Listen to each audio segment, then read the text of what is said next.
Farewell, he cried to them. May we meet again as friends. Be off. If you do not hasten, I will sting your miserable feet. So be swift. Not so hasty, said Bard. We will give you until tomorrow.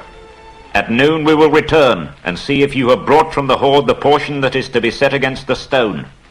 If that is done without deceit, then we will depart, and the elf host will go back to the forest. In the meantime, farewell.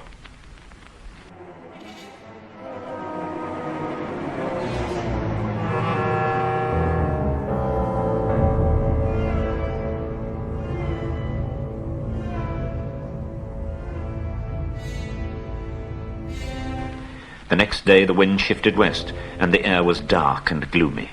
The morning was still early when a cry was heard in the camp. Runners came in to report that Dain had come. He had hurried on through the night, and so had come upon them sooner than they had expected. Each of his folk was clad in a hauberk of steel mail that hung to his knees, and his legs were covered with hose of a fine and flexible metal mesh.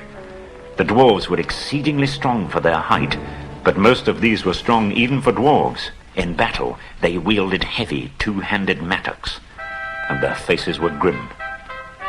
Trumpets called men and elves to arms. Before long the dwarves could be seen coming up the valley at a great pace. Bard went out to meet them, and with him went Bilbo. "We are sent from Dain, son of Nain," they said when questioned. "We are hastening to our kinsmen in the mountain. But who are you that sit in the plain as foes before defended walls?" Bard refused to allow the dwarfs to go straight on to the mountain. He was determined to wait until the gold and silver had been brought out in exchange for the Arkenstone, for he did not believe that this would be done if once the fortress was manned with so large and warlike a company. They could stand a siege for weeks, and by that time yet more dwarves might come, and yet more, for Thorin had many relatives. These were, in fact, precisely their plans, but for the moment the way was barred. Bard then sent messengers at once to the gate, but they found no gold or payment. Arrows came forth, and they hastened back in dismay. In the camp all was now astir, as if for battle, for the dwarves of Dain were advancing. "Fools," laughed Bard, "to come thus beneath the mountain's arm.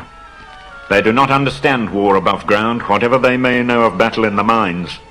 There are many of our archers and spearmen now hidden in the rocks upon their right flank. Let us set on them now from both sides before they are fully rested."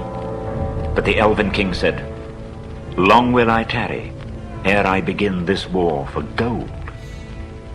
Let us hope still for something that will bring reconciliation." But he reckoned without the dwarves.